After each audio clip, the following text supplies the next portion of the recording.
Shalom Aleichem, Bapak Ibu. Bapak Yahweh memberkati saudara sekalian. Pagi ini saya akan menyampaikan satu materi yang saya beri tema Hulk the Green Giant Man atau Hulk si raksasa hijau. Saya tentu tidak akan bercerita tentang filmnya, tapi ada pelajaran yang penting yang bisa kita ambil di balik film ini. Namun sebelumnya saya akan membacakan kesaksian yang masuk kepada saya supaya kita semua bisa melihat bagaimana kedahsyatan dari Bapa Yahweh. Yang pertama saya akan bacakan yaitu dari Ibu Jane Manosoh. Shalom Pak Gembala, saya mau bersaksi. Setelah saya mengikuti pelayanan firman Elohim lewat YouTube yang disampaikan oleh Pak Gembala Lukas, saya merasa sangat dikuatkan luar biasa.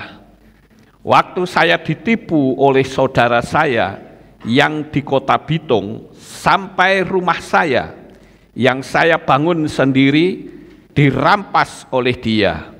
Waktu saya rawat inap di Rumah Sakit Profesor Kando Malalayang, Manado, sertifikat rumah saya diambil tanpa sepengetahuan saya. Rumah saya disuruh jual paksa sama dia karena dia sangat mengingini rumah saya itu yang ukurannya 18 kali 14 meter dan rumah 7 kali 9 meter. Baru dibayar sebagian. Dia usir saya keluar dari rumah saya sendiri. Saya hanya bisa menangis dan berdoa kepada Bapa Yahweh di dalam Adonai Yeshua HaMashiach. Saya berteriak minta tolong. Sertifikat rumah saya dia pegang sekarang. Waktu saya dirawat inap di Rumah Sakit Malalayang, Manado, dia bersama temannya juga tetangganya datang besuk saya sambil tertawa terkekeh-kekeh karena mereka senang melihat saya sudah sakit parah waktu itu. Setelah dokter mengizinkan saya pulang ke rumah, mereka kaget saya bisa pulang dan dia mengolok-olok dengan menunjukkan jari telunjuknya kepada saya. Dia mengintimidasi agar saya kumat lagi. Kakakku itu heran, mengapa saya kok belum mati?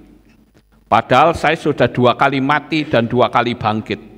Puji Bapa Yahweh, setelah suami saya ambil saya untuk pindah ke kota Mobago Bolang Mongondo.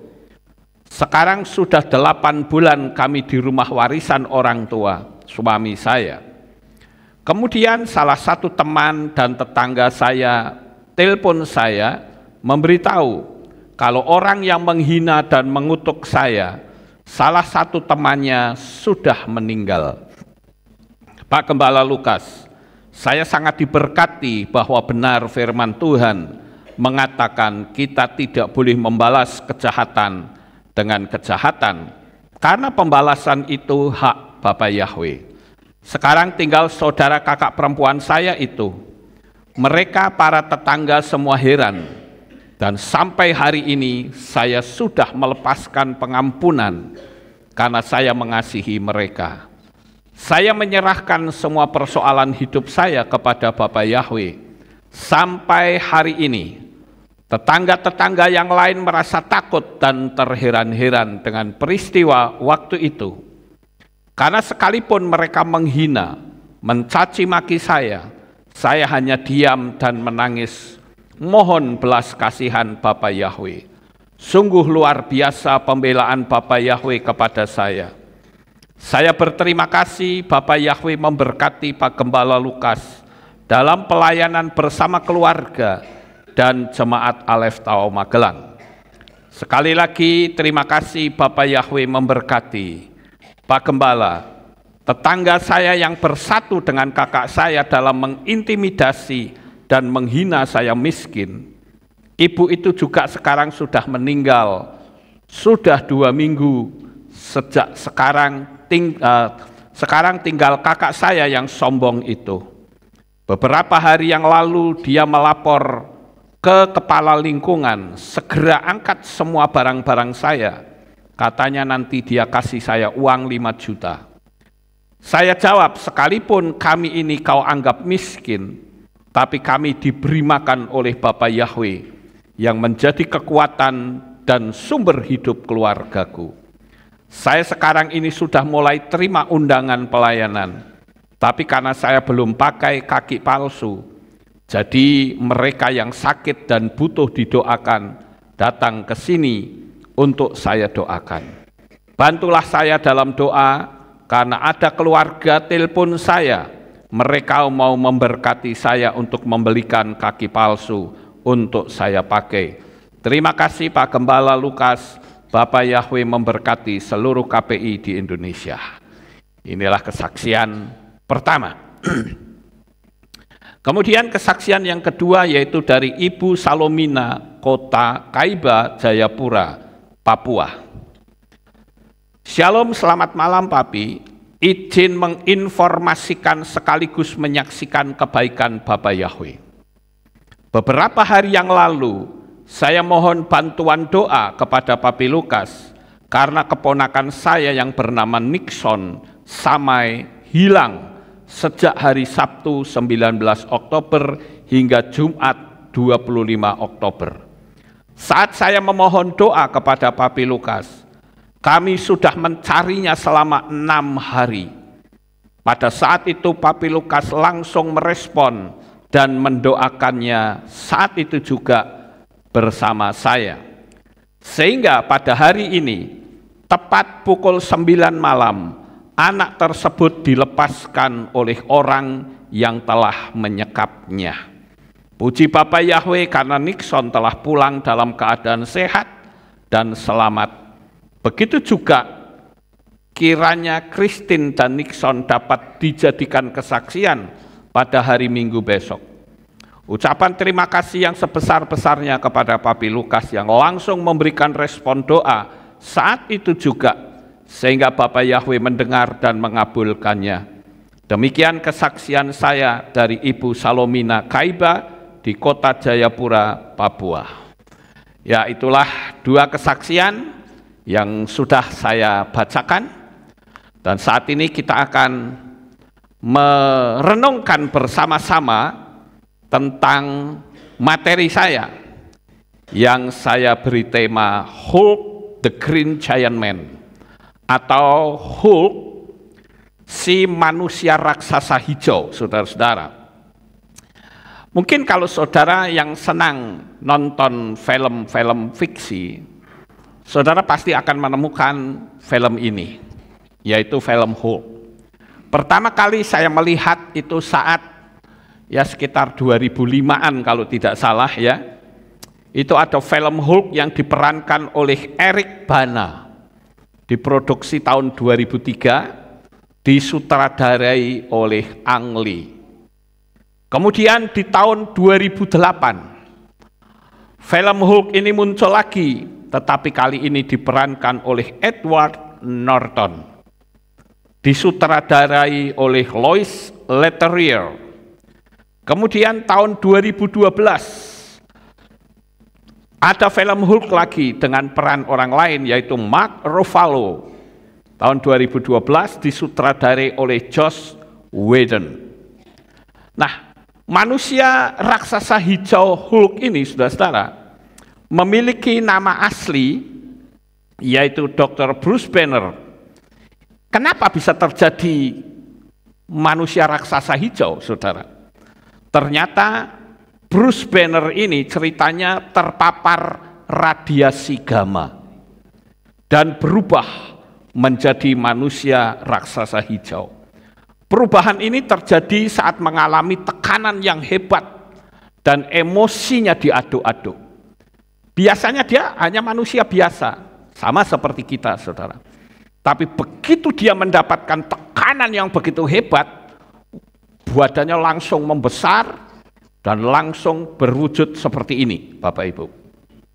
Dan tentu saja orang yang melakukan penekanan akan dapat dengan mudah dikalahkan. Semakin hebat dia ditekan, semakin besar kekuatannya. Nah, sekali lagi perubahan ini terjadi itu saat ada tekanan. Kalau tidak ada tekanan, nggak akan terjadi apa-apa.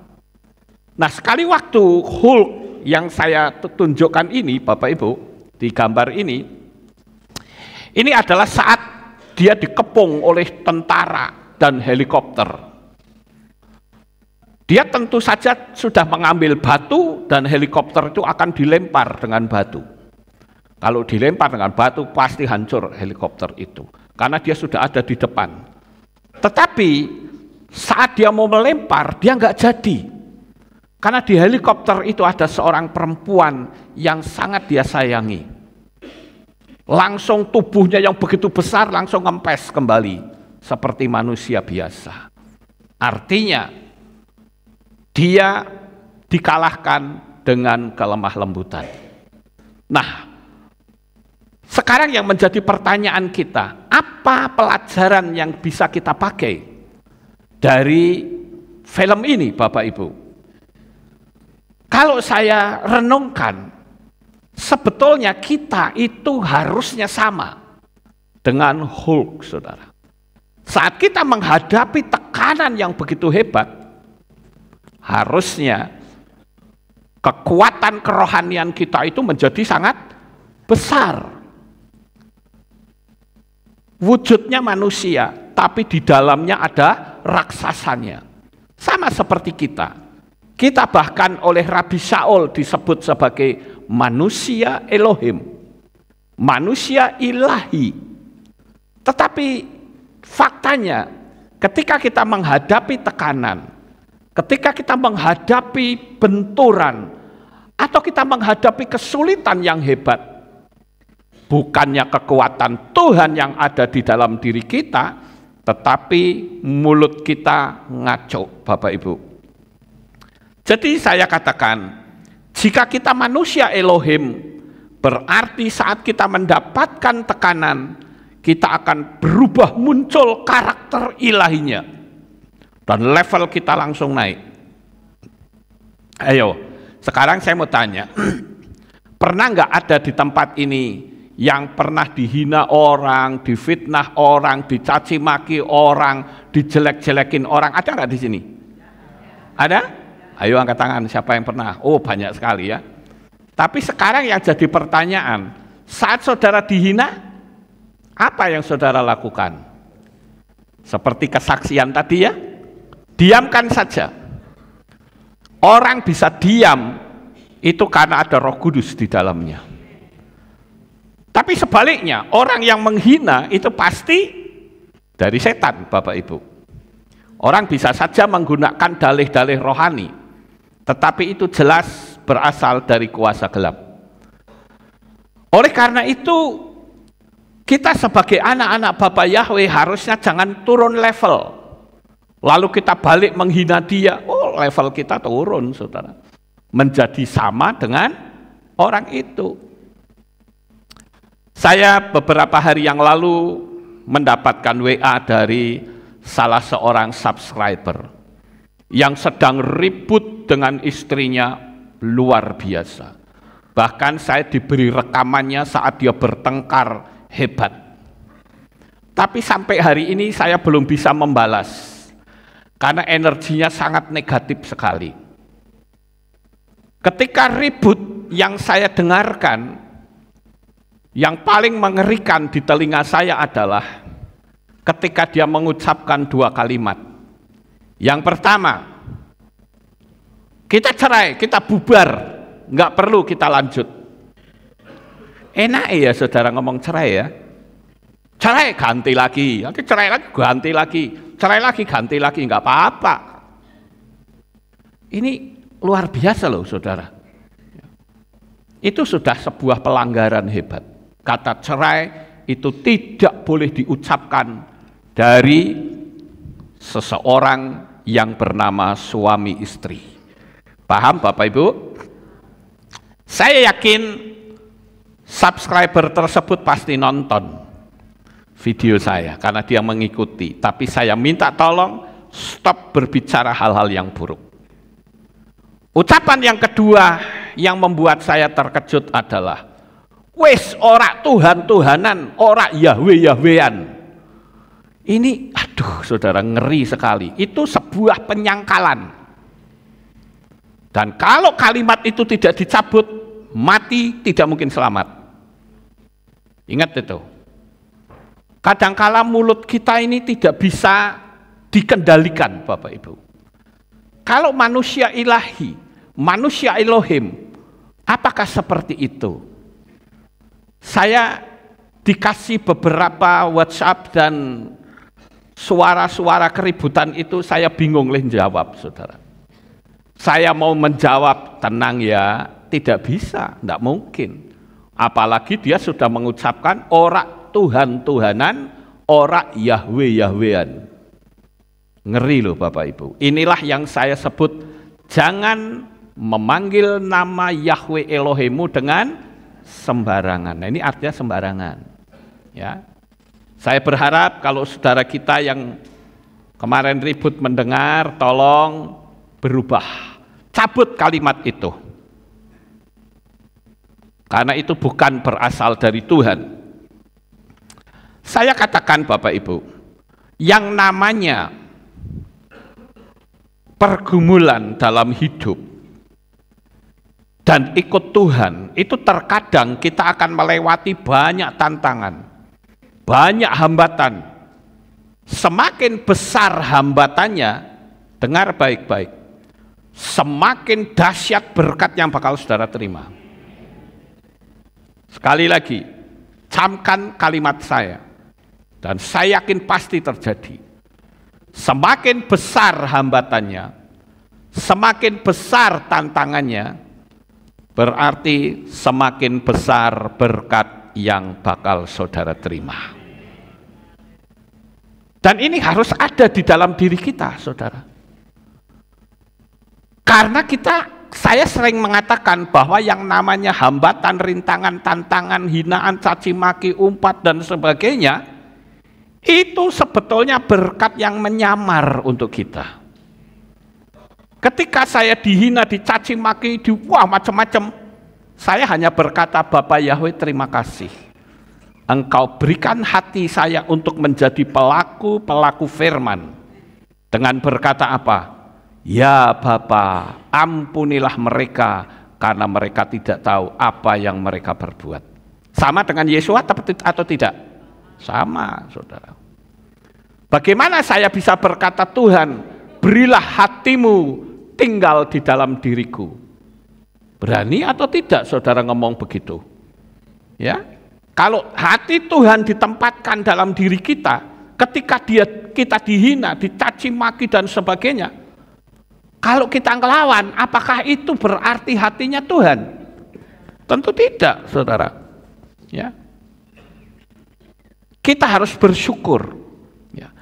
Sekalipun kadangkala Tuhan bisa pakai si A, si B, si C untuk memberikan energi negatif kepada kita, untuk menguji sampai sejauh manakah level yang kita miliki. Bapak Ibu saudaraku yang terkasih, kalau saya punya sebuah prinsip, saat emosi saya diaduk-aduk, itu berarti alam roh saya sedang terbuka lebar. Dan itulah kesempatan untuk kita berbicara hal-hal yang dahsyat. Dan saya katakan, ketika kita menghadapi hambatan sehebat apapun, jangan pernah berpikir bahwa Tuhan meninggalkan kita. Tidak pernah. Tuhan tidak pernah meninggalkan kita. Justru kitalah yang sering meninggalkan Tuhan. Camkan baik-baik Bapak Ibu. Memang kita tahu bahwa ada kalimat bahwa Tuhan meninggalkan Simson, itu betul, tapi Simson berbuat dosa.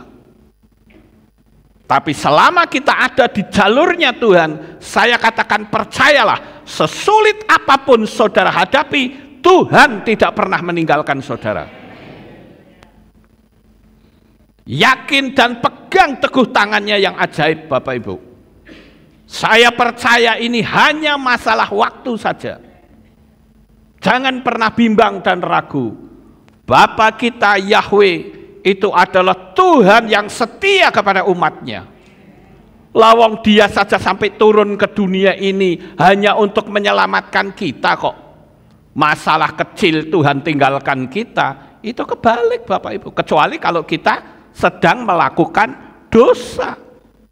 Ya Bapak Ibu.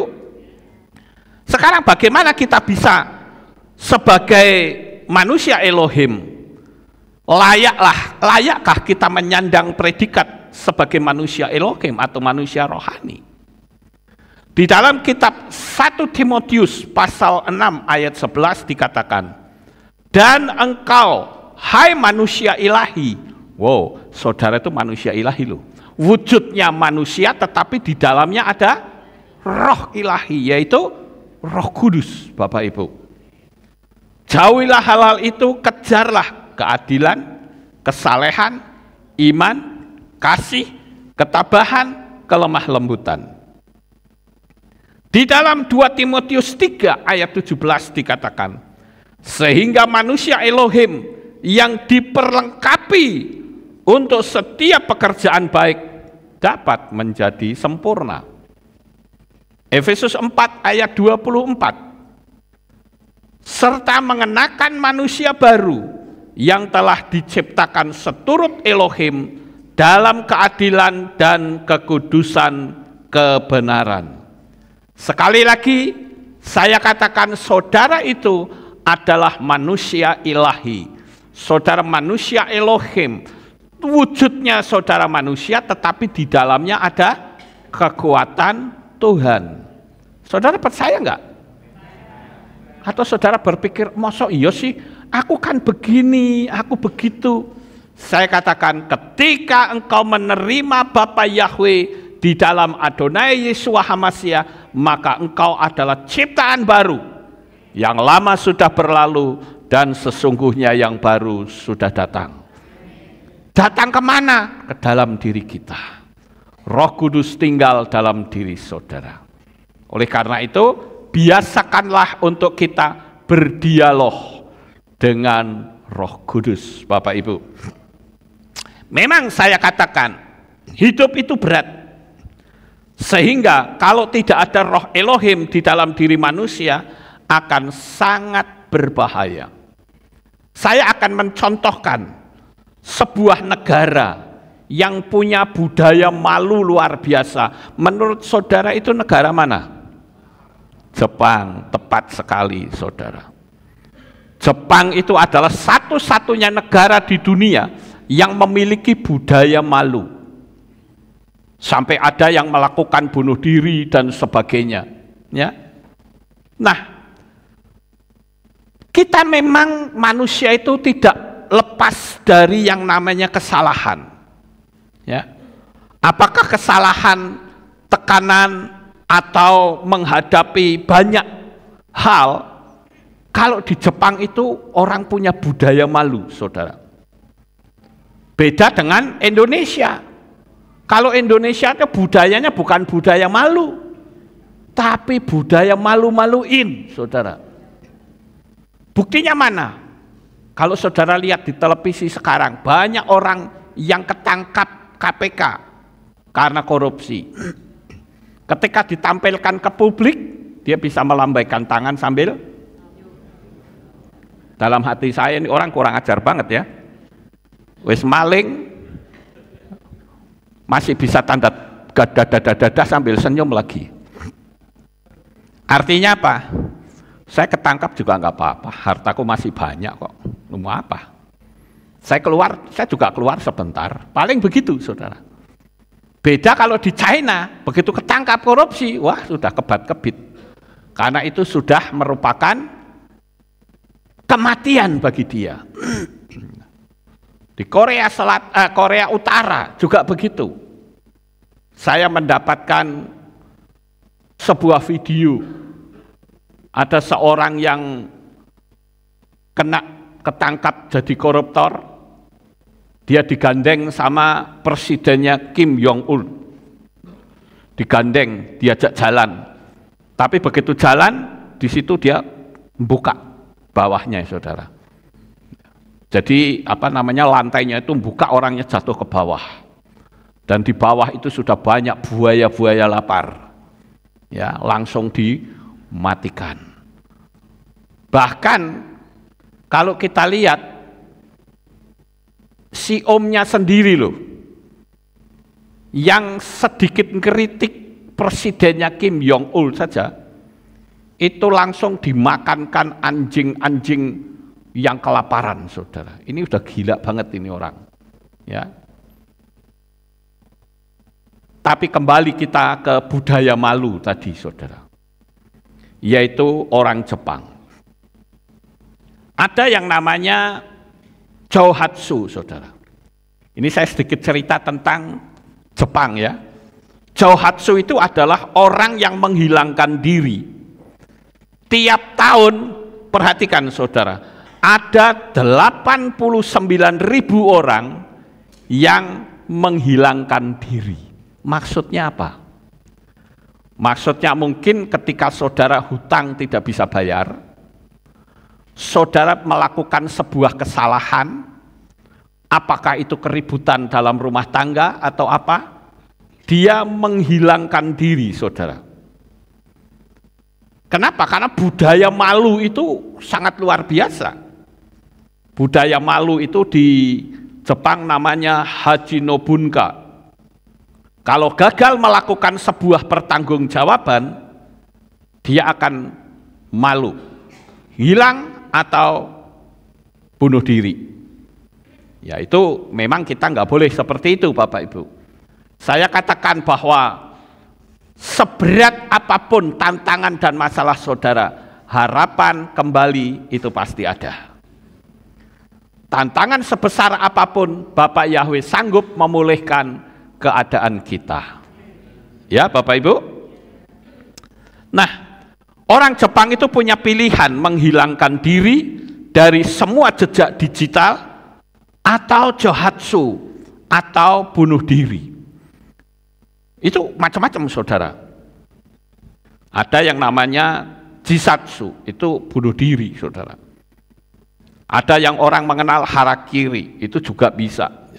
Jepang memang terkenal dengan kerja kerasnya yang sangat ekstrim, sehingga tingkat ketegangan dan stres itu sangat tinggi sekali. Bahkan sampai ada jasa layanan Taishoku Daiko yang menyediakan jasa juru bicara karyawan yang ingin mengundurkan diri. Jadi saking malunya, dia mau mundur saja, ketemu HRD misalnya atau apa, dia malu saudara mau ngomong, sehingga ada jasa orang untuk ngomongkan, ya, yang istilah di sana namanya Taishoku Daiko. Saya bisa minta tolong pada perusahaan itu, tolong sampaikan ke orangnya, saya gagal, saya mau mengundurkan diri. Perasaan malu itu luar biasa Bapak Ibu. Nah budaya Jepang itu tidak memahami apa yang disebut kesempatan kedua. Membuat banyak orang melakukan johatsu. Ada jasa untuk pendampingan orang yang melakukan johatsu, yaitu honingya. Sampai mereka mendapatkan KTP baru, nama baru, akte lahir baru, biayanya 50.000 sampai 300 yen. Misal ada ancaman kekerasan, orang pakai jasa itu, ya, bahkan sampai tembus 1 juta dolar Amerika. Tapi jika kerumitannya itu tinggi, Bapak Ibu. Nah, saya membaca dari banyak kehidupan orang Jepang ini menarik sekali ya. Mantan CEO Renault Nissan yang bernama Carlos Ghosn, ya, yang melarikan diri dari tahanan rumah pada Desember 2019. Pelarian tersebut dibantu oleh Michael Taylor, seorang pensiunan tentara Amerika yang dibayar 1 juta dolar untuk kabur dari Jepang menuju ke Lebanon menggunakan peti alat musik. Bisa tidak ketahuan, saudara. Luar biasa sekali. Pebisnis Yonikeia masih membantu jika kliennya hanya terlibat pada perdata.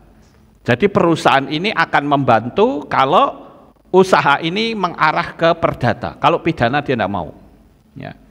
Nah, salah seorang pebisnis jasa pelarian yaitu Naoki Iwabuchi yang sudah berpengalaman selama 16 tahun mengatakan bahwa sebagian besar 90% kliennya adalah perempuan. Perempuan memiliki tekanan stres yang jauh lebih tinggi dari laki-laki, Bapak Ibu. Layanan pebisnis Jouhatsu, dia bisa menciptakan identitas baru, akomodasi ke lokasi yang baru, membelikan pakaian baru, dan jasa konsultasi. Ini saya cerita tentang Jepang yang begitu luar biasa. Seorang yang menjadi pelaku Jouhatsu adalah Kodama, berumur 64 tahun, telah menghilangkan dirinya selama 37 tahun yang lalu saat umurnya baru 27 tahun. Pemicunya adalah saat dia kehilangan pekerjaan di tahun 1985, ketika ekonomi Jepang mulai jatuh dari era keemasan. Kodama melakukan Jouhatsu dari Tokyo ke Osaka. Karena mendengar di Osaka banyak lowongan pekerjaan, sampainya di Osaka dia hanya jadi buruh harian dan tidak mendapatkan pekerjaan tetap. Akhirnya dia menjadi gelandangan di daerah Kamagasaki, Osaka. Menurut orang ini, dia katakan di Kamagasaki itu ternyata ada sekitar 70-80% masyarakat yang menjadi pelaku Jouhatsu. Karena di situ banyak properti yang murah bagi pekerja lepas. Sekarang yang menjadi pertanyaan adalah, kenapa mereka melakukan Jouhatsu? Karena mereka menyadari bahwa kegagalan itu tidak bisa ditolerir. Sehingga banyak fenomena yang bernama karoshi, yaitu stroke, penyakit berat seperti serangan jantung dan lain-lain. Karena kelelahan serta tekanan dalam pekerjaan. Kita sering mendengar ada seorang koruptor yang sehat walafiat, begitu dia ketangkep KPK langsung dia masuk rumah sakit. Ya terlepas dia sungguh sakit atau tidak, ya kita tidak tahu, saudara. Tetapi saya yakin pasti akan mengalami tekanan yang luar biasa. Bahkan sampai ada hutan yang cukup terkenal di kaki Gunung Fuji. Saya yakin saudara pernah mendengar hutan Aokigahara. Nah, itu ada di bawah Gunung Fuji, yaitu yang dikenal dengan hutan bunuh diri. Dan saudara tahu bahwa di hutan ini ada 2-3 orang tiap hari yang melakukan bunuh diri. Hutannya angker, ya serem, saudara bisa lihat di YouTube tentang hutan Aokigahara. Ya. Nah, kita melihat Bapak Ibu, sekalipun saya coba untuk lihat ya hutannya macam kayak apa. Sampai seringnya itu sampai puluhan ribu yang mati di situ, saudara. Ya. Saya lihat hutannya itu macam kayak apa. Nah, di waktu mau masuk itu ternyata sudah ada peringatan seperti ini. Ya, ini teks bahasa Jepang dan saya coba untuk terjemahkan melalui Google Translate. Itu bunyinya seperti ini. Hidup adalah anugerah berharga yang diberikan oleh orang tua kita. Mari kita sekali lagi memikirkan orang tua, saudara dan anak-anak kita dengan tenang. Jangan khawatir sendiri, silahkan konsultasi dengan kami terlebih dahulu. Nah, di situ ada alamat kontak yang bisa dihubungi. Ini cukup baik juga ya Bapak Ibu. Jadi kalau orang mau bertekad melakukan bunuh diri, Begitu melihat papan itu mikir, saudara, aku mau nekat enggak ya ini hari ini tak habisin diri saya. Tapi begitu baca ini, mungkin orang bisa berubah pikiran. Kemudian masuk ke dalam, ada papan yang kedua, saudara. Nah ini yang aslinya, dan yang kanan itu yang sudah diterjemahkan. Saya terjemahkan via Google Translate. Anda pasti bisa melunasi hutang Anda. Kami juga terselamatkan. Hal pertama yang harus dilakukan adalah menghubungi Dewan Penghubung Korban Kredit atau Uang. Nah, saudara, di situ ada nomor teleponnya. Ini ada sekelompok orang di Jepang yang punya kerinduan untuk nolongin orang. Memang kita tahu bahwa kehidupan yang sangat keras, khususnya dengan budaya malu ini, akan membuat tekanan sangat tinggi. Kalau saudara lihat di Jepang, kadangkala orang naik kereta api saja masih baca, saudara. Bahkan sampai ada yang ketiduran, karena jam kerjanya itu panjang sekali. Nah, ini adalah merupakan sebuah bukti bahwa tantangan yang semakin berat itu akan membuat orang menjadi stres. Nah, oleh karena itu pada pagi hari ini saya ingin mengajak saudara untuk kita belajar karakter Elohim itu yang seperti apa. Bahkan sekarang ini, saudara, saya melihat di Jepang, itu ada budaya yang baru yang namanya Kodokushi. Kodokushi ini adalah gaya hidup melajang sampai mati. Anak-anak mudanya nggak mau kawin, saudara. Karena mereka merasa tingkat tekanannya sangat luar biasa, sehingga dia berpikir, ngapain saya kawin? Kalau saya nantinya toh juga akan mati bunuh diri. Lebih baik melajang. Jadi di Jepang itu ada juga perusahaan yang khusus untuk menangani orang-orang yang mati hidup sendiri. Rumah orang Jepang itu kan orangnya nggak usil, saudara. Nggak suka nonggo, tahu nonggo? Ya. Ngerumpi antar tetangga di Jepang nggak begitu. Jadi kalau ada sebuah rumah yang terkunci terus, baru nanti akan didatangi oleh perusahaan yang ngurusin orang yang mati, saudara. Dan di dalamnya pasti didapati orang yang mati. Dan itu sudah berbau busuk, sudah berbelatung. Ya. Jadi banyak sekali ditemukan rumah-rumah yang berisi satu orang dan mati sendirian. Itulah yang disebut dengan Kodokushi atau hidup melajang seumur hidup. Nah, oleh karena itu Bapak Ibu, mari kita akan belajar secara singkat karakter-karakter apakah yang harus kita lakukan. Karena di sini dikatakan man of Elohim karakteristik atau karakter atau sifat dari manusia Elohim itu harusnya seperti apa? Yang pertama adalah honesty atau kejujuran. Di situ dikatakan your word should be fact. Ya. Kata-katamu itu harus berdasarkan fakta. Tell the truth even when it's hard. Ya. Artinya adalah katakan kebenaran sekalipun itu menyakitkan. Jadi yang penting dalam hidup kita adalah kejujuran. Di dalam kitab Tehillim atau Mazmur 112 ayat 4 dikatakan, dalam kegelapan terbitlah terang bagi orang-orang jujur yang penuh rahmat dan kasih sayang dan kebenaran. Selama saudara jujur, selama saudara sungguh-sungguh, orang jujur, orang sungguh-sungguh bukan berarti nggak ada tekanan ya Bapak Ibu, ada tekanan. Tapi dalam tekanan seperti apapun akan terbit terang. Saat kita dihina, diolok, dicaci maki, macam-macam Bapak Ibu. Kita seolah-olah masuk dalam sebuah gua yang gelap.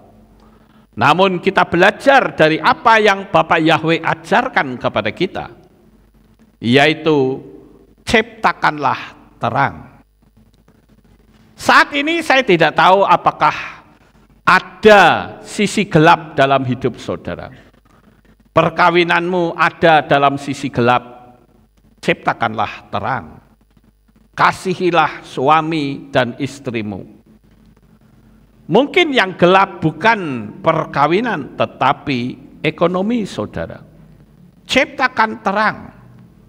Kita sudah punya sistem hukum law dan 369 dan masih banyak lagi. Bagaimana kita bisa meningkatkan vibrasi iman kita dan sebagainya. Oleh karena itu Bapak Ibu, kita kalau belajar akan prinsip dan konsep firman Tuhan, kan di situ dikatakan ya di Tehillim atau Mazmur 112 tadi, dalam kegelapan terbitlah terang. Bagaimana kita bisa menciptakan terang kalau kita sendiri tidak pernah bicara tentang hal-hal yang bersifat terang? Kemudian yang kedua yang harus kita miliki sebagai manusia Elohim adalah integritas atau integrity. Di situ dikatakan live your value whether no one knows or everyone is watching. Jalani nilai-nilai hidup Anda. Baik tidak ada orang yang tahu atau semua orang yang memperhatikan. Artinya sekalipun orang itu tidak melihat kita, nggak usah kita pamer. Yang penting saya jalani sesuai dengan porsi yang ada, yang Tuhan perintahkan kepada kita. Di dalam kitab Yesaya 30 ayat 15 dikatakan, sebab demikianlah Tuhan Yahweh yang Maha Kudus Israel berfirman, dalam pertobatan dan ketenangan kamu akan diselamatkan, dalam keheningan dan mempercayakan diri ada kekuatanmu, namun kamu tidak menginginkannya. Itulah integritas Bapak Ibu. Integritas artinya kita sebagai orang yang hidup di dalam dunia ini, ketika menghadapi begitu tantangan datang, jangan pernah sekali-kali mundur. Maju terus, percayalah Bapak Yahweh bersama kita dan kita pasti akan tampil sebagai pemenang. Saya katakan ini dalam nama Bapak Yahweh. Sekali-kali Dia tidak pernah meninggalkan saudara. Betapa dalam cintanya Bapak Yahweh kepada saudara saat ini. Hari ini saya tidak tahu apakah ada di Kehilat ini jemaat yang sedang menghadapi banyak tantangan, atau mungkin saudara yang sedang mengikuti streaming ini mengalami banyak tantangan. Tapi sekali lagi saya katakan, jangan goyah, maju terus. Selama engkau ada di jalurnya Tuhan, engkau yang tampil sebagai pemenang. Nah, Bapak Ibu yang terkasih, di dalam ayat tadi dikatakan dalam pertobatan dan ketenangan. Kalau saya bilang pertobatan bukan berarti saudara berbuat sebuah kesalahan besar. Tidak harus begitu. Saudara mengucapkan kalimat-kalimat negatif, itu saja sebuah kesalahan. Kita harus berhenti bicara hal-hal yang negatif.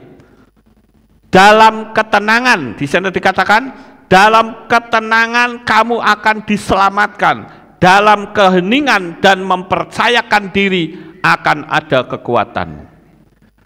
Ketika pikiran kita sedang berkecamuk dengan banyak sekali tantangan, kadang kita nggak bisa mikir Bapak Ibu.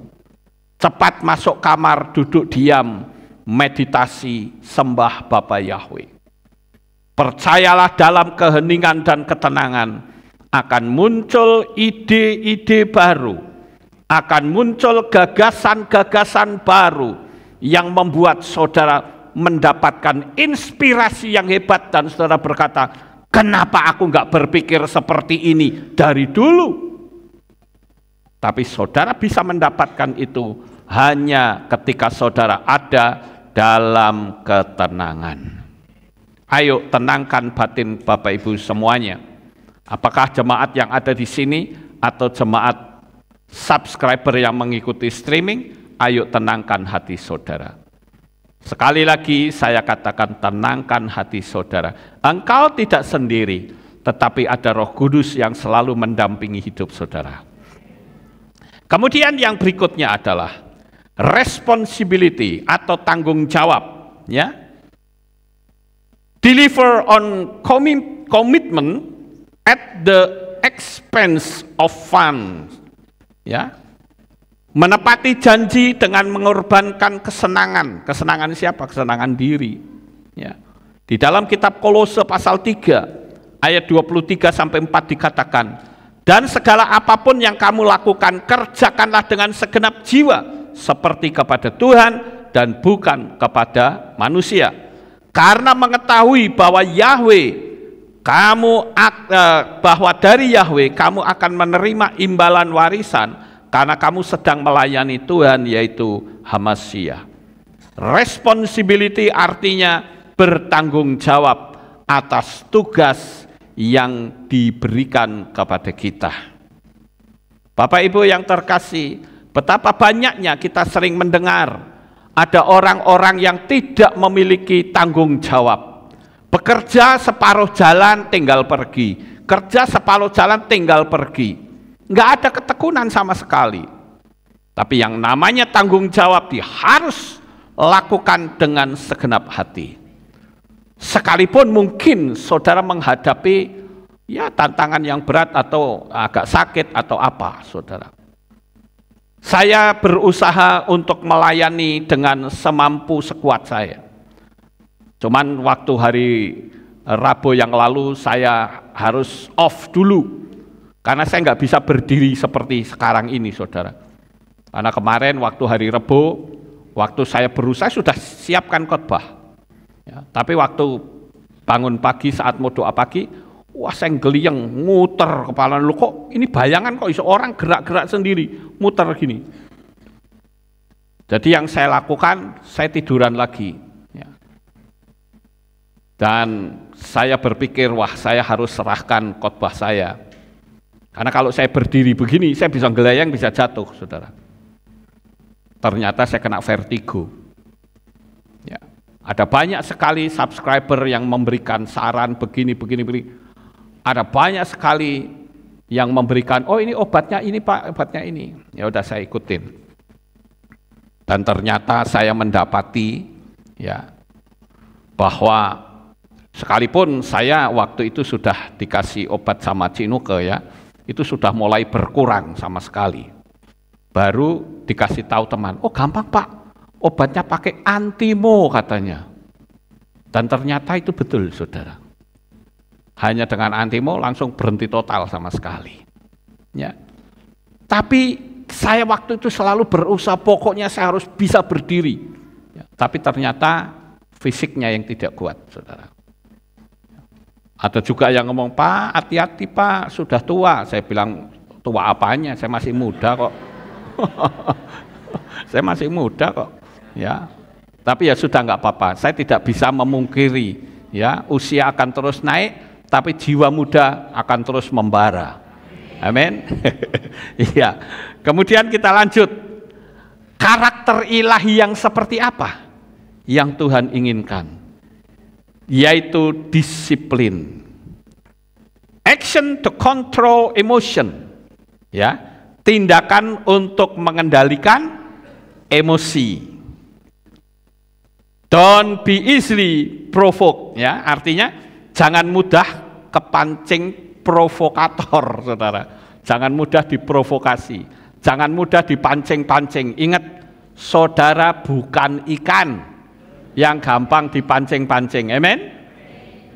Dipancing kata-kata kasar saja sudah jadi sumbu pendek. Tahu sumbu pendek, saudara? Saudara mungkin kan pernah dengar kata sumbu pendek ya. Kalau mercon atau petasan itu kalau sumbunya pendek kena api sedikit langsung gitu pendek sumbunya. Sama seperti kita kesinggung sedikit ngamuknya sehari nggak selesai, sebulan juga nggak selesai, saudara. Itu namanya sumbu pendek, jangan gampang emosi. Siapa di sini yang gampang emosi? Emosi memang ada tiap manusia, ya, tetapi emosi yang mengarah kepada hal-hal yang negatif. Emosi itu sebetulnya singkatan loh, nih menurut saya ya. Emosi itu ini menurut pikiran saya energy motion. Itu emosi, saudara. Energi yang bergerak. Itu. Energy motion. Jadi emosi itu bisa saja larinya ke hal-hal yang positif, bisa lari ke yang negatif. Nah, kalau kita larinya ke hal-hal yang negatif, wah ya cilaka kita. Bahaya kita, Bapak Ibu, ya. Nah, di situ ada ayat pendukung di dalam 1 Korintus 9 ayat 26-27 saya bacakan. Jadi, aku berlari sedemikian rupa, bukan seperti tanpa tujuan. Aku meninju sedemikian rupa bukan seperti memukul angin. Namun aku menggembleng tubuhku dan memperhambanya supaya jangan setelah berkhotbah kepada yang lain, aku sendiri dapat menjadi yang ditolak. Wah, ngeri Bapak Ibu. Di situ dikatakan agar supaya kita seperti seorang petinju. Ini Paulus seringkali menggambarkan dengan olahraga. Ya. Dia bertanding dan berlomba. Nah, ini seringkali orang tidak bisa membedakan antara bertanding dan berlomba. Kalau bertanding itu artinya adu harap, saudara. Seperti karate itu bertanding, badminton itu bertanding, ya. Anggar itu juga bertanding. Tapi kalau berlomba itu musuhnya larinya bareng. Seperti lari, ya, balapan lari itu kan berlomba. Jadi kita bisa membedakan antara bertanding dan berlomba. Kadangkala kita berlomba, kita saling istilahnya cepet-cepetan, saudara. Kita punya iman kepada Bapa Yahweh juga harus cepat. Jangan tunda-tunda waktu. Banyak sekali orang yang menganggap remeh tentang baptisan. Kalau saudara sudah percaya kepada Bapa Yahweh, kenapa saudara menghambat baptisan?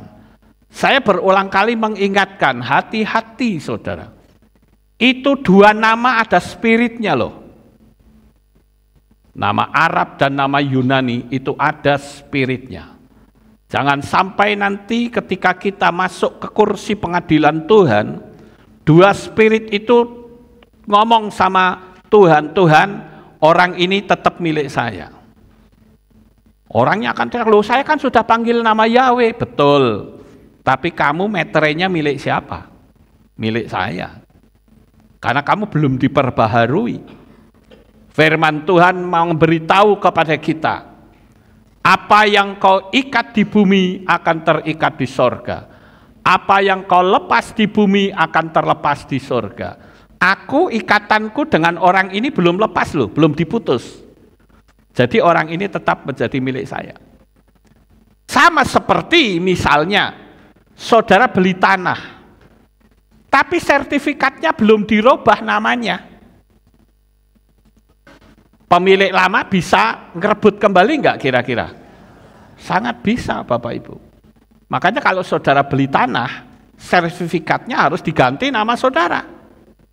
Nama yang lama harus diputuskan.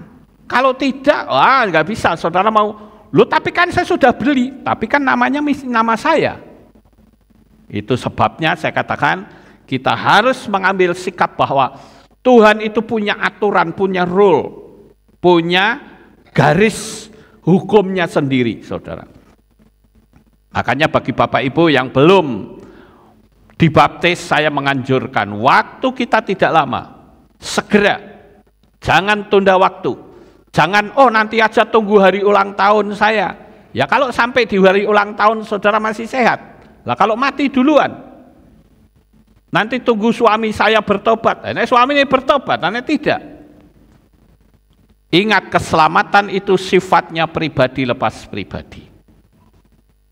Ketika saya ngerti tentang hal masalah baptisan pembaharuan, saya baptis pembaharuan. Saya nggak peduli orang mau terima atau tidak, masa bodoh. Karena itu sebuah prinsip yang saya tahu bahwa meterai harus dirubah. Mungkin sekali lagi ada yang tanya, loh saya dulu waktu dibaptis sudah diputuskan atau belum ya Pak? Nggak usah khawatir, putuskan sendiri sekarang.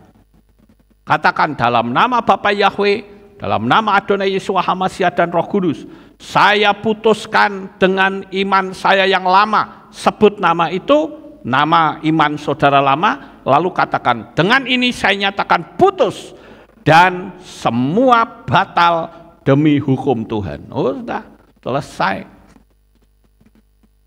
Ingat Bapak Ibu, kita harus punya kedisiplinan. Bapak Yahweh juga satu pribadi yang disiplin. Dia akan menggunakan pola kedisiplinan. Jadi sama seperti Paulus yang tadi membahasakan, kita kadang berlari bersama-sama, balapan iman, tapi kadangkala kita harus konfrontasi dengan musuh kita. Dan saya perlu kasih tahu Bapak Ibu, musuh kita yang paling berat bukan setan. Sekali lagi, musuh kita yang paling berat bukan setan, tapi diri kita sendiri. Khususnya pikiran liar. Banyak orang-orang yang konseling kepada saya tentang hukum Loa. Mereka selalu mengatakan, kok sampai sekarang belum ya Pak? Saya sudah tunggu-tunggu kok belum ya? Nah, saya bilang ya tidak mungkin terjadi, wong kamu pikirannya belum. Sekarang saya mau tanya, kamu nulisnya gimana? Terima kasih Bapak Yahweh, saya sudah. Terus yang ada di pikiranmu? Belum, ya kan tidak koheren namanya. Ya, kalau tidak koheren mana bisa? Yang namanya koheren itu harus pikiran dan hati itu sama. Seberat apapun percayalah, pasti terjadi Bapak Ibu. Ada ayat firman Tuhan dalam kitab Mislei katakan, for as he think in his heart so is he. Apa yang kau pikirkan di dalam hati, itulah yang nantinya akan terjadi. Kalau saudara berpikir, aku punya rumah, hatimu percaya, maka itu pasti terjadi. Sekarang saya coba untuk menggunakan pola yang biasanya 55 kali 5, sekarang 369. Ada satu orang yang memberitahu kepada saya, Pak, saya mempraktekkan 369 baru 3 atau 4 hari ya, dia cerita, sudah terkabul Bapak Ibu. Terus saya mau lanjut atau tidak? Saya bilang lanjut sampai hari 9. Ya, sekalipun sudah terkabul, lanjut terus. Kan kamu mengatakannya kan sudah, saya bilang begitu. Ya Bapak Ibu, jadi kita sebagai anak-anak Bapak Yahweh diajarkan untuk kita lebih sungguh-sungguh lagi. Dunia ini saya katakan bisa dikalahkan hanya dengan kuasa Ruach HaKodes. Hanya bisa dengan Ruach HaKodes. Doa saya tiap hari untuk Bapak Ibu jemaat Aleph Tal Magelang yang saya kasihi, dan juga jemaat para subscriber, karena saya juga tidak bisa menghilangkan para subscriber karena semakin lama semakin bertambah banyak. Ya. Saya doakan mereka supaya mereka hidup sukses, mereka hidup diberkati, mereka hidup diangkat kehidupannya oleh Bapak Yahweh. Itu doa-doa saya untuk saudara semua. Sekalipun saya belum pernah ketemu dengan saudara. Saudara bisa lihat saya tidak bisa lihat saudara. Tetapi saya percaya doa-doa yang saya naikkan, Bapak Yahweh berkenan untuk mengabulkannya. Sehingga muncul kesaksian-kesaksian seperti tadi, kan saya tidak pernah lihat, ya. Tetapi sekalipun doa itu jauh, tapi tetap alam roh itu tidak punya jarak. Sekarang yang berikutnya, strength atau kekuatan, dare to carry the burden of the weak, ya, berani memikul beban orang yang lemah. Di dalam kitab Galatia pasal 6 ayat 1-2 dikatakan, hai saudara-saudara, bahkan jika seseorang didapati dalam suatu kesalahan, hendaklah kamu yang rohani memperbaiki orang tersebut dalam roh kelemah lembutan sambil memperhatikan dirimu sendiri, supaya kamu jangan dicobai pula. Tanggungkanlah beban seorang akan yang lain, demikian pula genaplah Torah HaMashiach. Nah, artinya apa ini, saudara? Artinya kita, kalau memang kita itu punya kekuatan Bapa Yahweh, punya Spirit of Elohim atau Roh Elohim tinggal di dalam diri kita. Ketika saudara menghadapi orang yang berbuat salah, apa yang akan saudara katakan? Melemahkan atau mengkuatkan orang itu? Halo? Harus mengkuatkan. Kadangkala kita terlalu gampang menghakimi orang lain dengan menjatuhkan orang itu. Apalagi sekarang ini kan zamannya informasi. Jangan sampai saudara melihat kekurangan orang lain lalu di-share di medsos. Itu bukan karakter Tuhan, Bapak Ibu. Itu karakternya setan. Saudara bukan mengkuatkan orang itu, tetapi malah melemahkan, menjerumuskan, menghancurkan orang itu. Seolah-olah, tuh kan saya orang baik loh, lihat orang itu jahat banget itu. Ingat Bapak Ibu, itu sebetulnya adalah karakter setan yang bersembunyi di balik kerohanian. Hati-hati Bapak Ibu. Karena hal ini, ingat bahwa apa yang diucapkan itu pasti akan terjadi. Apalagi kalau orangnya ngerti, oh orang lagi ngutukin saya, memfitnah, mencaci maki, menghujat. Orang itu ngerti dan katakan, dalam nama Bapa Yahweh Adonai Yeshua HaMashiach, setiap apa yang dia ucapkan kembali ke pemiliknya. Kena saudara, hati-hati. Ya, jangan main-main. Pernah ada seseorang yang telepon saya sampai minta ampun. Saya nggak perlu sebut namanya. Pak, saya minta ampun, saya kena, omongannya itu sudah pelo, saudara, kena stroke. Ampuni Pak, saya bilang, kenapa minta ampun sama saya? Ibu nggak salah kok sama saya. Iya, saya begini. Ya sudahlah, saya bilang, udah lupakan saja. Yang penting tetap setia, ikutin streaming kami dengan sungguh-sungguh baik. Sekarang sudah mulai sehat kembali, bisa jalan. Saya bilang bersyukur. Ya, kalau saya selalu memberikan pengampunan, percayalah Bapak Yahweh pasti tolong kita semua. Amin. Ya. Nah, di situ di kitab Galatia 6 ayat 1 sampai 2 itu di sana dikatakan supaya apa? Hendaklah kamu yang rohani. Kalau di kita merasa rohani, ya memperbaiki rohaninya orang lain. Kalau memang Anda tahu betul rohaninya sedang jatuh. Paham nggak saudara? Bukan malah melemahkan, tetapi sebaliknya mengkuatkan. Itu baru karakter ilahi. Kalau kita tidak punya pola seperti itu, nggak usah bicara karakter ilahi. Kemudian kita lihat yang berikutnya. Confidence. Confidence itu adalah keyakinan ya Bapak Ibu. Create something atau ciptakan sesuatu. Following the word of truth ya. Mengikuti firman kebenaran. Ya. Don't be influenced by criticism ya.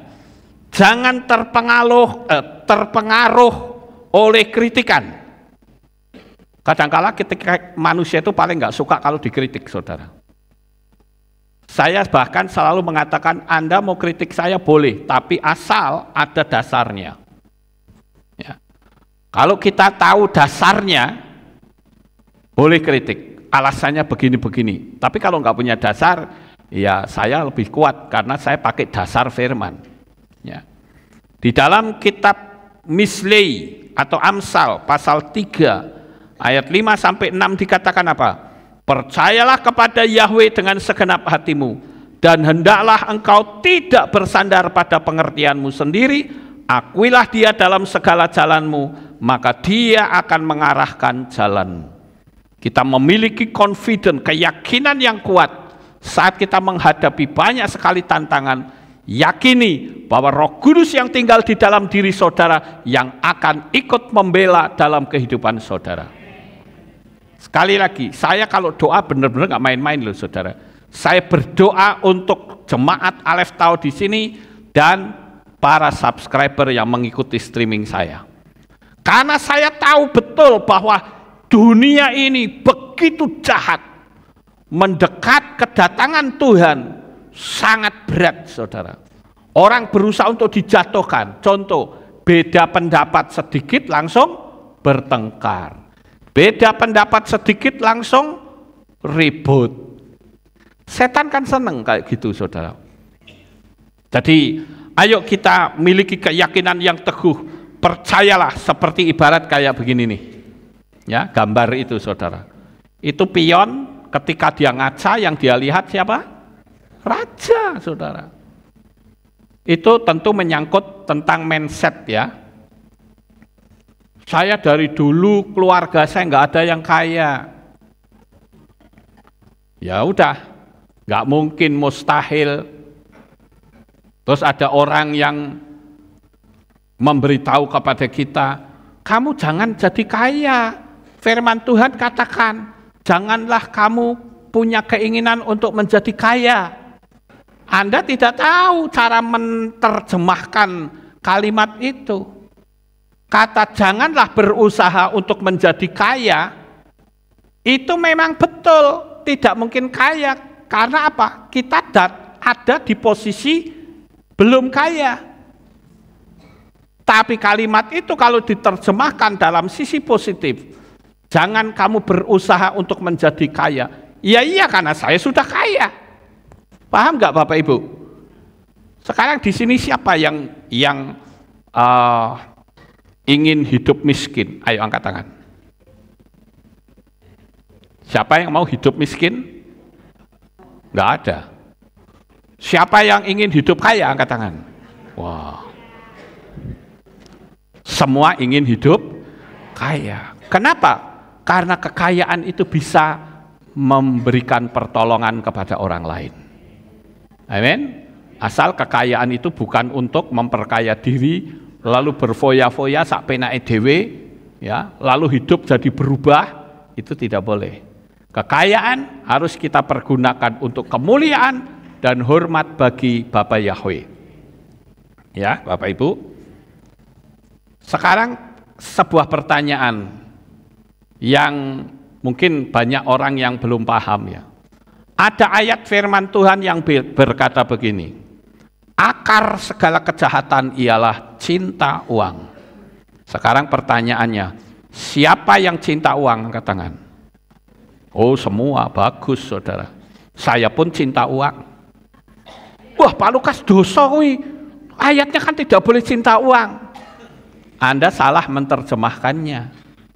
Lihat materi saya yang judulnya siapa mau uang. Itu sudah saya beberkan, saudara. Kalau ada orang bilang, oh saya enggak cinta uang. Benar. Berani kamu saya buktikan. Hindarkan dirimu dari uang. 3 bulan saja, enggak usah pegang uang. Nangis loh. Betul enggak Bapak Ibu? Artinya apa? Semua orang pasti cinta uang. Bohong kalau tidak cinta uang. Cuman caranya yang harus kita tahu. Ya. Itu sudah saya terangkan, jadi saya nggak akan terangkan lagi. Sekarang yang berikutnya, respect. Respect itu artinya penghormatan. Orang dihormati karena tingkah laku dan sikapnya. Ya. Honor your leader and consider advice of the experience. Itu ada di Misley. Artinya hormati pemimpinmu dan pertimbangkan dari pengalaman-pengalaman orang lain. Itu ada di kitab Mislei atau Amsal 12 ayat 15 dikatakan, jalan orang bodoh benar menurut pandangannya sendiri, tetapi orang yang mendengarkan nasihat adalah bijak. Terutama saat ini, saat emosi saudara sedang diaduk-aduk. Ayo tenangkan batin saudara. Saya ngasih nasihat nih sekarang. Tenangkan batin saudara. Buka hati lebar-lebar. Kalau ada yang pernah mengatakan ora Yahwe-Yahwean, ora Tuhan-Tuhanan, bertobat, cabut kalimat itu. Atau kalimat itu akan bertumbuh menjadi besar dan menelan hidupmu sendiri. Jangan kita emosi lalu berkata, biarin aku jadi kerak neraka juga nggak apa-apa. Itu kan dalam emosi. Coba diselomot tangannya dengan api rokok. Itu neraka loh. Itu aja wes teriak-teriak. Apalagi kalau di neraka, itu puluhan kali lipat itu panasnya, saudara. Dan itu bukan di satu titik saja, seluruh tubuh. Hati-hati kita cara bicara ya. Saya berharap bagi saudara-saudara yang pernah mengalami seperti itu, cepat cabut kalimat itu. Atau saudara berkata cerai, cepat atau lambat saudara akan dikejar betul sama perceraian. Ya. Kemudian di dalam 1 Timotius 5 ayat 17 dikatakan, para pria, tua-tua yang memimpin dengan baik, layaklah mereka diperhitungkan 2 kali lipat penghormatan. Teristimewa mereka yang berjerih lelah dalam firman dan pengajaran. Nah, ini disuruh menghormati leader ya, pemimpin, tapi justru ya juga pemimpinnya yang benar, saudara. Kalau pemimpin yang benar layak untuk dihormati 2 kali lipat. Sekarang yang berikutnya yaitu grow atau pertumbuhan. Know and grow yourself, attend to weakness and learn from mistake. Ya, kenali dan kembangkan dirimu sendiri.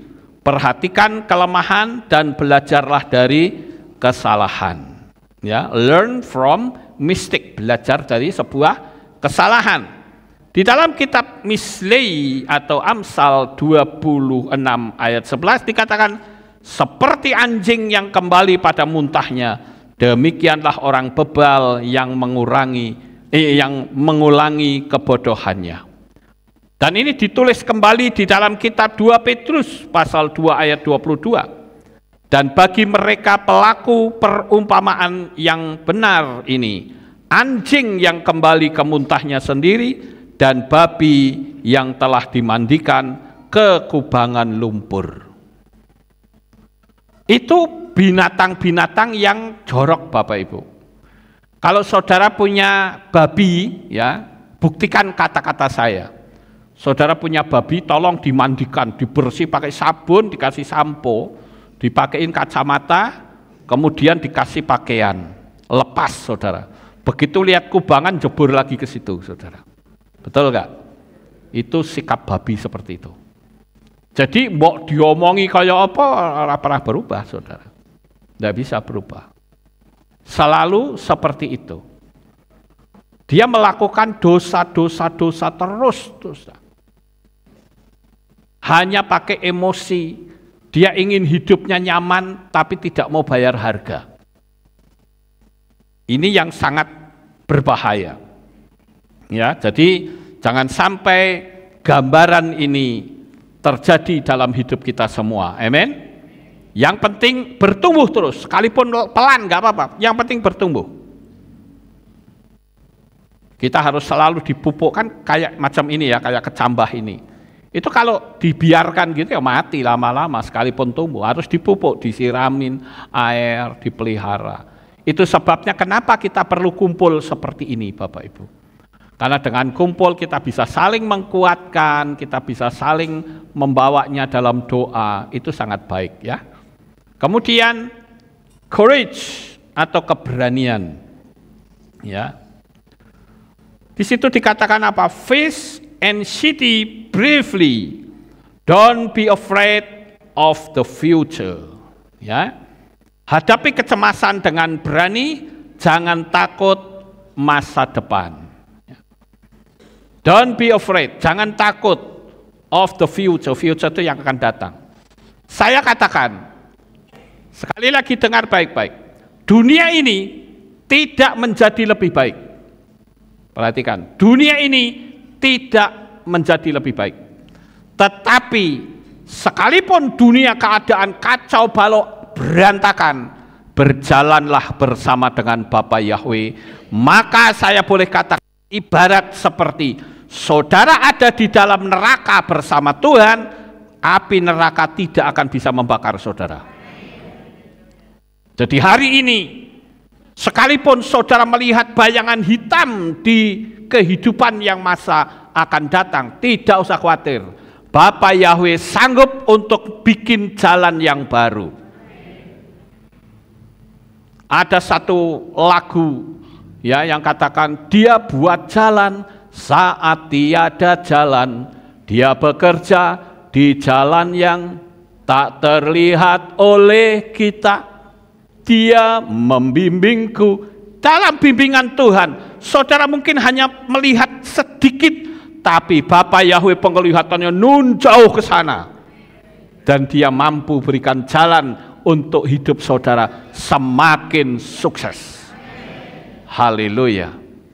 Jadi jangan khawatir, jangan takut, dia selalu bersamamu. Yang penting karakter ilahi itu ada dalam diri kita. Percayalah engkau tidak sendirian. Kalau misalnya saya melihat anak saya berjalan di tempat yang berbahaya, saya sebagai orang tua saja akan mendampingi. Ya, saya akan mendampingi. Jangan sampai anak saya diapa-apain orang. Kalau sampai ada bahaya, saya yang akan maju, minggir. Aku yang maju sebagai bapaknya. Sama seperti Bapa Yahweh kepada saudara. Ketika saudara ada dalam bahaya yang besar, Bapa Yahweh berkata, minggir anakku, aku yang menghadapi mereka. Itulah yang disebut Bapa Yahweh berperang ganti saudara. Saudara hanya diam saja. Dia yang berperang untuk saudara. Dia yang akan memberikan kemenangan untuk saudara. Percayalah, saya katakan dalam nama Bapa Yahweh. Ini saya rasakan merinding loh saudara, saya ngomong kayak gini. Karena apa yang saya katakan pasti terjadi dalam hidup saudara. Ya. Jadi di situ dikatakan building courage. Ya. Ciptakan itu kesemangatan. Jangan discourage. Discourage itu ngelokro saudara. Ya. Sekarang yang berikutnya, gratitude. Ya. Count your blessing and thankful in everything. Ya. Hiduplah, hitung berkat-berkat, ya, dan bersyukurlah dalam segala hal. Ya. Count your blessing, hitung berkat-berkat, and be thankful, mengucap syukur in everything, dalam segala hal. Ini di situ ditulis di Matius 15 ayat 26. Ini belum saya catat ternyata ya. Saya bacakan Matius 15 ayat 36. Ya, 36. Dan setelah mengambil 7 roti dan ikan itu sambil mengucap syukur, dia memecah-mecahkannya dan memberikannya kepada muridnya dan para muridnya kepada orang banyak itu. Nah, ini ceritanya Yesua sedang khotbah di depan ribuan orang, ada 5.000 orang. Waktu itu Yesua bilang apa? Ayo kasih mereka makan. Mereka kan bingung loh, ini makan bagaimana? Orangnya sedemikian banyak, mereka nggak bawa makanan.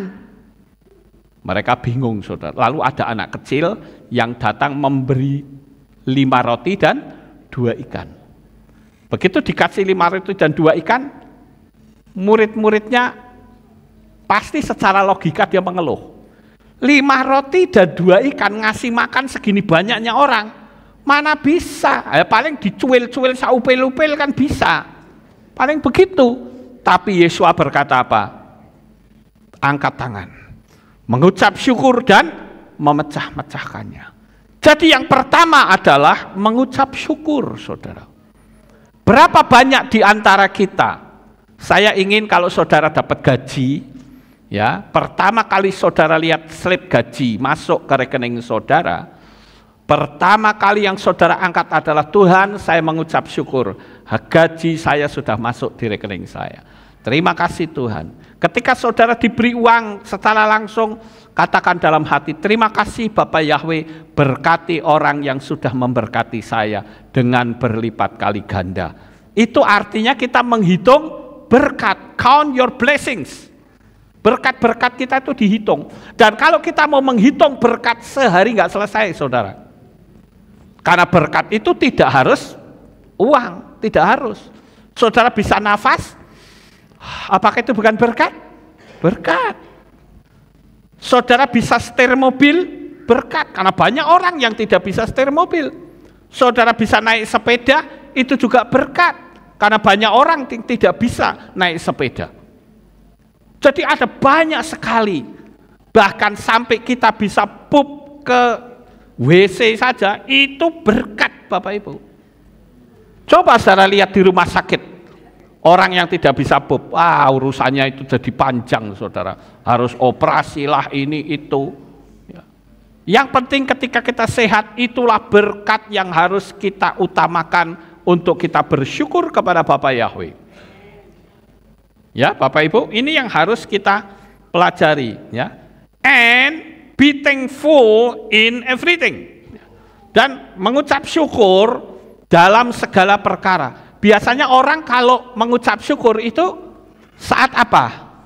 Punya rumah baru mengucap syukur. Buka toko baru mengucap syukur. Kemudian apa? Punya pacar mengucap syukur. Baru kawin mengucap syukur. Pernah nggak ketika kita menghadapi kesulitan kita mengucap syukur? Sebetulnya saat kita mengucap syukur kita menarik sesuatu yang luar biasa. Kesulitan itu bukan berarti deadlock atau kunci mati, tidak. Kesulitan itu bisa dipakai oleh Tuhan untuk membawa kita masuk dalam visi dan misi yang besar bagi kita. Percayalah Bapak Ibu, Dia adalah Tuhan yang maha ajaib, Dia Tuhan yang maha kuasa, Dia sekali-kali tidak akan pernah tinggalkan kehidupan kita. Amin. Sekarang kita lihat yang berikutnya. Charity. Charity ini amal ya. Amal. Jadi amal atau sedekah ya, nyebutnya amal atau sedekah. Dikatakan life open-handed, do for one what you cannot do for all ya. Hiduplah dengan tangan terbuka, lakukanlah untuk satu orang ya, apa yang tidak dapat kamu lakukan untuk semua orang. Kalau misalnya saudara tidak bisa memberkati orang banyak, lakukan untuk satu orang saja. Charity itu tidak harus bentuknya uang, tetapi saudara bisa nolongin orang nyebrang jalan, itu juga charity ya, amal atau sedekah. Orang tua yang sedang jalan tertatih-tatih menuju mau nyebrang jalan, banyak mobil, takut, saudara langsung berhentikan mobil yang lain, saudara tuntun orang tua, itu juga charity saudara. Bahkan ada salah satu channel di di YouTube, itu dari Eden Schenker, itu selalu mengatakan charity makes you rich ya. Charity makes you rich. Charity atau amal akan membuat kamu kaya. Seringkali orang ini menguji Bapak Ibu. Dia sengaja punya mobil yang mewah ditaruh di pinggir jalan. Kemudian kan suka banyak gadis-gadis yang mendekati. Lalu diajak salaman. Banyak orang yang menolak. Tapi begitu dia salaman, orang ini tanya, beri aku uang. Saya ingin makan. Ada yang ngasih saudara. Begitu kasih dia katakan, do you believe that charity is make you rich? Ya, oh iya, terus dia buka mobilnya dan di situ tuh banyak duitnya, banyak sekali saudara. Dia ambil, this is $1,000 for you.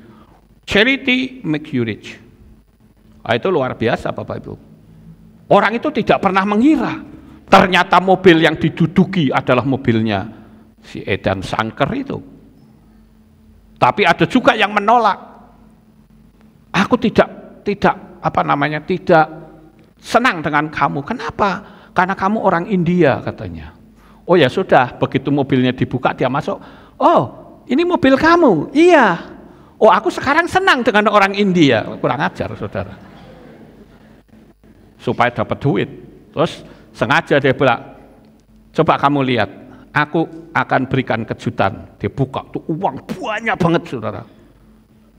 Itu entah berapa miliar itu uang. Begitu ditutup lagi, maaf, Kamu kan sudah bicara sama saya, kamu tidak suka dengan saya. Oh, saya suka. Karena mobil dan uang, bukan? Sorry. Itu banyak seperti itu Bapak Ibu, ya. Charity atau amal atau sedekah. Sedekah itu sebetulnya diambil dari bahasa Ibrani. Kata sadik itu sedekah, saudara. Sadik itu mengarah kepada kebenaran. Ada kalimat Yakub has-sadik, itu artinya Yakub si pembawa kebenaran. Ya. Sekarang kita lanjut. Mercy. Ya. Mercy ini adalah kasih sayang. Life is hard. Hidup itu keras. Ya. Hidup itu sulit. Be kind. Jadilah orang yang baik. See things from others people, respect before judgment. Ya. Lihatlah segala sesuatu dari sudut pandang orang lain sebelum kita menghakimi. Ya. Jadi lihat atau see things from others people, lihatlah orang lain. Ya. Perspektif dari orang lain before judgment, sebelum kita menghakimi orang lain.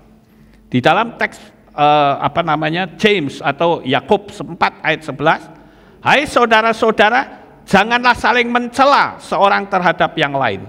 Siapa yang mencela saudaranya dan menghakimi saudaranya, dia mencela Torah dan dia menghakimi Torah. Dan jika kamu menghakimi Torah, maka kamu bukanlah pelaku Torah, melainkan seorang hakim. Wah, ternyata karakter ilahi itu dibilang berat ya Bapak Ibu. Dibilang mudah juga mudah. Tinggal kita undang saja Roh Kudus di dalam kehidupan kita. Amen.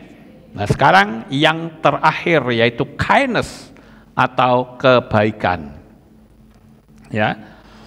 Look for opportunities to share your admiration for others. Ya, carilah kesempatan untuk berbagi kekaguman Anda terhadap orang lain. Sekarang misalnya ada satu orang dibilang, coba kamu tunjuk kejahatan atau keburukan orang itu. Akan dengan mudah orang akan mencatat keburukan orang. Betul atau tidak? Ya. Tapi coba lihat orang ini kebaikannya apa saja, mumet kita mikir saudara. Karena yang kita lihat adalah keburukan orang lain. Ya. Di dalam kitab Mislei atau Amsal 16 ayat 24-25 dikatakan, perkataan yang menyenangkan adalah seperti madu yang berlimpah ruah, manis bagi jiwa dan obat bagi tulang-tulang. Ada jalan yang nampak lurus di hadapan manusia, tetapi ujungnya jalan maut. Ada begitu banyak orang yang kepencut dengan kata-kata yang indah, yang dipoles dengan kerohanian, tapi dia tidak sadar dia sedang digiring untuk menuju kepada kebinasaan. Nah, oleh karena itu pada saat ini saya katakan, lihatlah manusia dari sisi pandang yang positif. Selama kita memandang hal yang positif, maka kita pun akan mendapatkan hal-hal yang positif, khususnya di dalam kehidupan kita bersama dengan Bapak Yahweh. Sukses besar untuk saudara. Bapak Yahweh memberkati. Haleluya. Kita tunduk kepala, kita berdoa. Terima kasih Bapak Yahweh, kami bersama telah mendengarkan renungan firman-Mu. Biarlah apa yang kami renungkan boleh menjadi berkat dalam kehidupan kami, sehingga kami memiliki karakter ilahi, sehingga betul-betul kami menjadi manusia Elohim. Terima kasih Bapa, meteraikan firman ini di dalam hati kami, di dalam nama Adonai Yeshua HaMashiach kami sudah berdoa. Amin. Haleluya. Kita akan dengar pengumuman. Shalom, berjumpa kembali dalam Aleph Tau Update News. Berikut kami sampaikan pengumuman minggu ini. Mengundang seluruh kaum pria untuk hadir dalam ibadah Men's Club pada hari Selasa 5 November 2024 pukul 6 sore di Keilat. Mazmur 107 ayat 8 berkata, biarlah mereka bersyukur kepada Yahweh atas kasih setianya dan keajaiban-keajaibannya kepada anak-anak manusia. Yom Huledet Sameach bagi Bapak Ibu Saudara yang berulang tahun di bulan ini. kiranya berkat, anugerah, sukacita, damai sejahtera, dan kesehatan selalu melingkupi Bapak Ibu Saudara. Demikian pengumuman minggu ini. Sampai jumpa di Alkitab Update News selanjutnya. Bapak Yahweh memberkati. Doa Bapak Ibu, ini adalah minggu pertama. Seperti biasa di tiap minggu pertama tiap bulan, saya akan berdoa untuk Bapak Ibu yang berulang tahun di bulan November. Kemudian karena minggu pertama kita diberikan kesempatan untuk memberikan persembahan untuk pembangunan Kehilat. Nah, bagi saudara yang berulang tahun di bulan November, kami persilahkan untuk maju ke depan, dan yang lain kita bangkit berdiri. Mari kita bangkit berdiri. Yang berulang tahun di bulan November silahkan maju ke depan, dan kita akan sama-sama berdoa. Haleluya.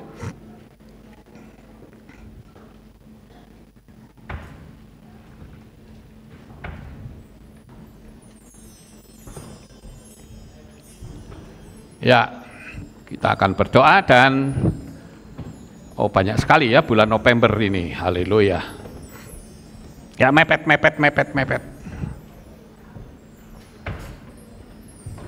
Ya, oke. Ya, ayo kita berdoa. Dalam nama Bapa Yahweh yang Maha Pengasih dan Penyayang, selesai sudah ibadah kami di pagi ini ya Bapa.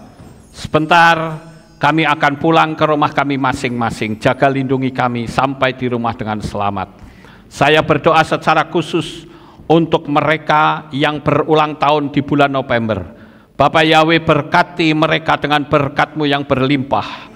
Engkau juga akan memberikan kado istimewa yang hebat untuk mereka, yang mungkin selama ini masih ada yang belum mendapat jawaban daripada doa-doa mereka daripada-Mu. Bapak Yahweh, berkati dan jamah kabulkan semua permintaan mereka, sehingga itu menjadi sebuah kado istimewa daripada-Mu ya Tuhan. Yang masih sekolah diberikan hikmat akal budi, kepandaian di sekolah, sehingga menjadi anak-anak yang pandai melebihi teman-temannya yang lain, dan kepandaiannya jauh di atas rata-rata.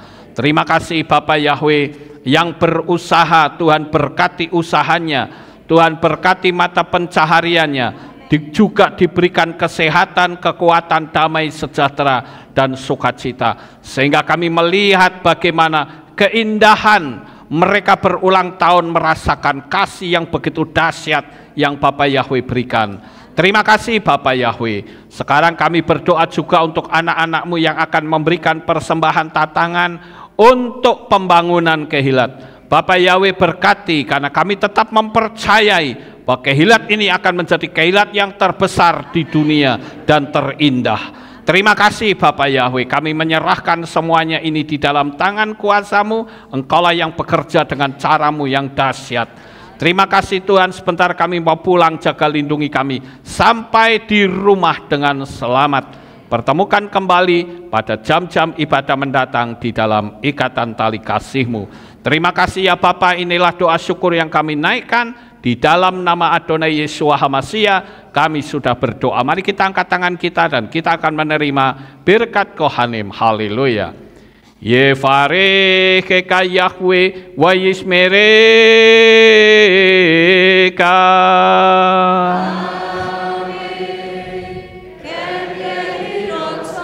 Yair Yahweh panau eleka vihuneka.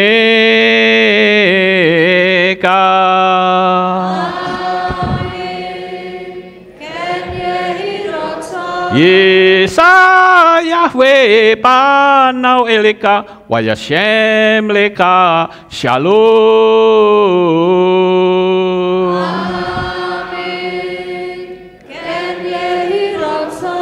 Baruk atabair ufaruk atabasareh. Engkau akan diberkati di kota dan engkau akan diberkati di ladang. Baruk peripit neka ufriat matka ufri fahim teka syikar ala peka wa esteroconeka. Diberkatilah buah kandunganmu, diberkati hasil bumimu, diberkati hasil ternakmu, anak-anak lembumu dan anak-anak dombamu. Baruk tanah kaum misyarteka, diberkatilah bakulmu dan tempat adonanmu.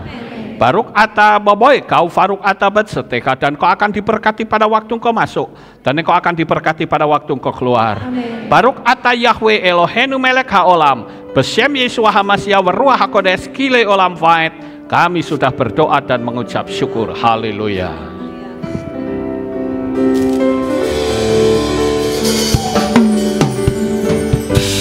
Yevarekeka, Reishmereka, Yevarekeka,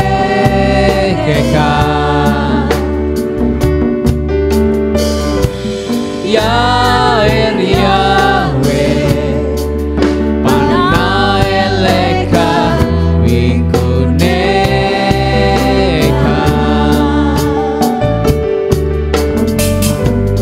Yevarekeka, Weishmereka, Yevarekeka, Yeisa Yahweh, Panaeleka, Wikuneka,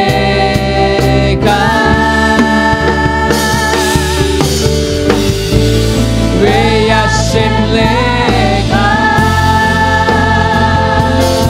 Shalom, Shalom, Weyasimleka, Shalom, Shalom.